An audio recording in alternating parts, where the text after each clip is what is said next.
Bonjour à tous, je vais démarrer une série de vidéos pour tester de cultiver des arbres fruitiers et du potager sur une zone assez restreinte mais de manière intensive.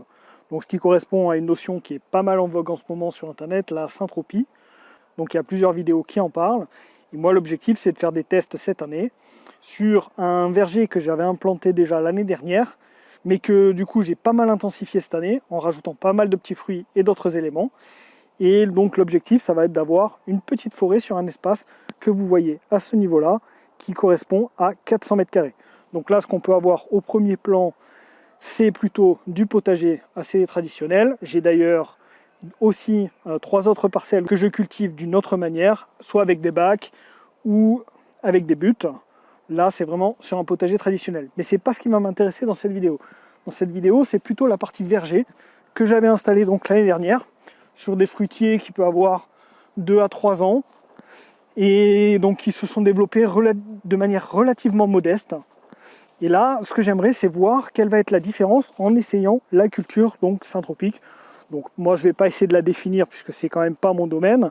Moi, mon objectif, ça va être d'essayer de reprendre des principes que j'ai essayé de comprendre, qui sont simplement de faire de la culture assez intensive sur une petite surface. Donc là, on retrouve 400 mètres carrés à peu près de terrain. Donc sur 400 mètres carrés, forcément, on ne va pas faire énormément de culture, mais l'objectif, ça va être d'avoir une petite forêt dans cet espace de 400 mètres carrés. Alors là, on est en plein hiver, début janvier.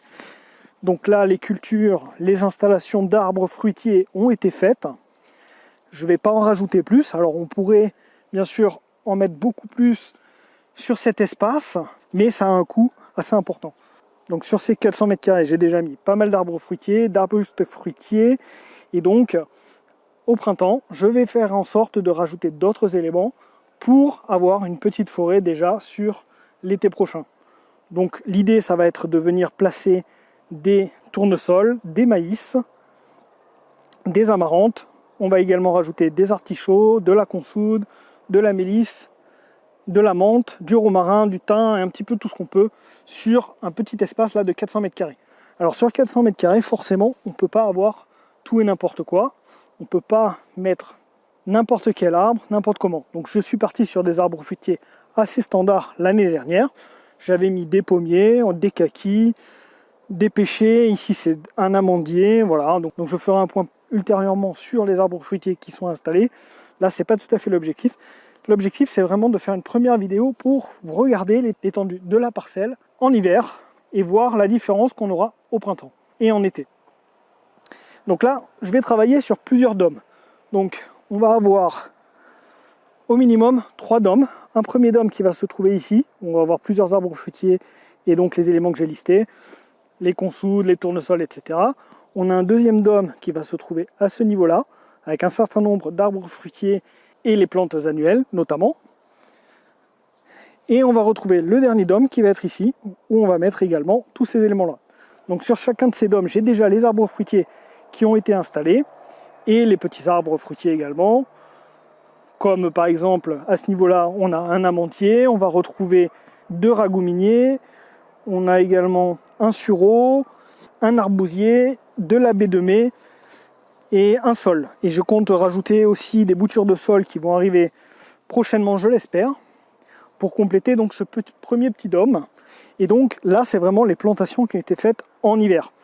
Quand on sera au printemps, justement, toute cette partie-là sera complétée à ce niveau avec des plantes annuelles, mais également des plantes vivaces, donc les consoudes, etc. L'objectif, ça va être vraiment d'avoir une grosse masse végétale à ce niveau. Sur le deuxième dôme qui est ici, ça sera le même principe. Donc on retrouve plusieurs arbres. On peut en compter déjà 2 à ce niveau-là. On en a 2 ici qui sont simplement des cassis. On a également, j'avais mis du romarin. On va se retrouver à ce niveau-là un autre amandier. Ici, on a un arbre fruitier qui est un kaki. Et sur le troisième dôme, qui va être par là-bas, on va retrouver là aussi des arbres fruitiers. Alors on a 2 ragouminiers qui ont été mis, un aziminier qui est ici, un féjoie et des cassis. Donc là pour le moment, On n'a pas forcément énormément d'éléments, mais ce qu'il faut se rendre compte, c'est que tout ça a été implanté sur des parcelles assez petites, entre des arbres fruitiers d'un verger. Donc ici on retrouve un pommier, ici on retrouve un cerisier, on a un autre pommier qui est juste là, etc. Donc l'objectif, ça va être vraiment d'intensifier tout ça pour avoir une petite forêt et faire de la culture très intensive. Alors pour terminer cette vidéo, je vous montre le plan de mon terrain et tous les arbres qui sont implantés. Alors je pense que je referai une vidéo pour parler plus en détail des arbres et des choix que j'ai faits, mais là au moins vous aurez une densité de plantation. Donc là les 400 mètres carrés que je viens de vous montrer dans la vidéo correspondent au carré là que je vous montre en encadré rouge.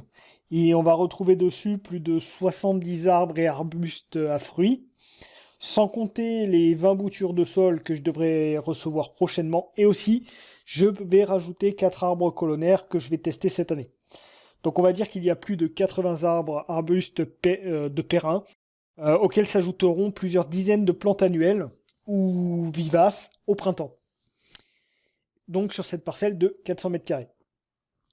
Alors souvent dans les vidéos, les gens ne parlent pas trop de la partie financière. Et ben, quand on est quelqu'un de lambda comme moi, qui commence un verger de zéro, ça coûte très cher. Sur ce terrain, j'ai dû investir en arbre arbuste pour plus de 2000 €, je dirais. Et si j'avais eu les moyens, j'en aurais mis encore plus pour vraiment tester de cultiver de manière plus intensive, vraiment de manière plus syntropique encore.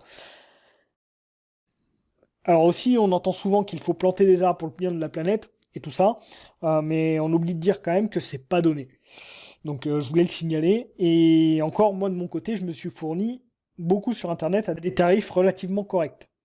Et on n'a pas tous la possibilité d'avoir des boutures, ou des copains qui ont des arbres ou arbustes à nous donner quand on part de zéro.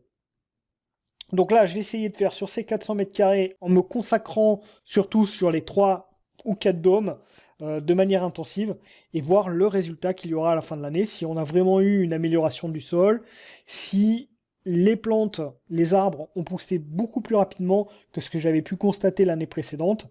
Donc si vous voulez suivre l'évolution de la parcelle, n'hésitez pas à vous abonner, et aussi vous pouvez me donner vos avis et conseils dans la partie commentaires. Je vous dis à bientôt.